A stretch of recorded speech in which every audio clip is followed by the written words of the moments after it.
एक मंदिर जहाँ एक इंसान अपने ईश्वर से मिलने जाता है, वहाँ पे एक 5 साल की बच्ची के साथ दरिंदगी होती है। और ये सिर्फ एक अपराध नहीं बल्कि इंसानियत, न्याय और धर्म, इन तीनों के खिलाफ एक अपराध है। तो मैं हूँ आपका मोहित चौहान। तो आज हम जानेंगे कि क्या है पूरा मामला और क्या कहता है हमारा नया कानून, और सबसे जरूरी उस बच्ची को न्याय कैसे मिलेगा।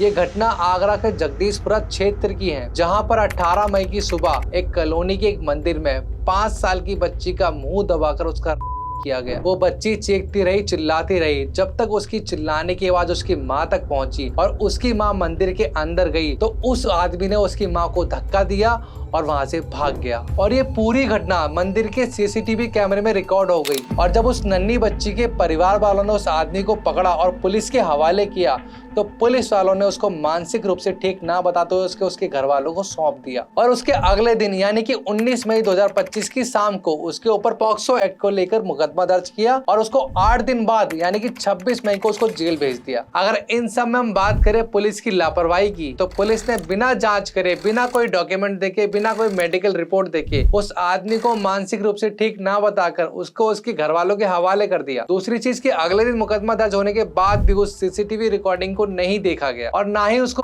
का मामला माना और ना ही उसके ऊपर कोई कार्रवाई की। और इन सब लापरवाही की वजह से बच्ची के कपड़े पे जो एविडेंस थे वो नहीं मिले और ना ही घटना स्थल पर जो एविडेंस थे वो मिले। लेकिन 27 मई 2025 को लोगों ने पुलिस की कार्रवाई पर सवाल उठाते हुए उस वीडियो को इंटरनेट पर डाल दिया और कुछ ही देर में वो वीडियो इतनी ज्यादा वायरल हो गई कि पूरे देश में उस पर चर्चा होने लगी। और 28 मई को उत्तर प्रदेश राज्य महिला आयोग की अध्यक्ष बबीता चौहान पीड़िता के घर पहुंची और पुलिस को यह आदेश दिया 3 दिन के अंदर चार्जशीट को दाखिल करो और 15 दिन के अंदर फास्ट ट्रैक कोर्ट से उसको सजा दिलवाओ। अगर हम बात करें कानून की, तो पहले क्या होता था, आईपीसी का सेक्शन 376 और पॉक्सो एक्ट के तहत केस चलता था और कई बार फैसला आने में सालों लग जाते थे। लेकिन अब नए कानून के मुताबिक पॉक्सो एक्ट और बीएनएस सेक्शन 65 के अकॉर्डिंग अगर कोई व्यक्ति 12 साल से कम उम्र की बच्ची के साथ करता है तो कम से कम उसे 20 साल तक की जेल या फिर आजीवन कारावास या फिर फांसी की सजा हो सकती है। और फास्ट ट्रैक कोर्ट, यह कोर्ट एक स्पेशल कोर्ट होती है जिसमें महिला और बच्चों के अपराध सुने जाते हैं, जिसमें 1 से 3 दिन के अंदर आरोप लगते हैं और 5 से 10 दिन के अंदर गवाही सुनी जाती है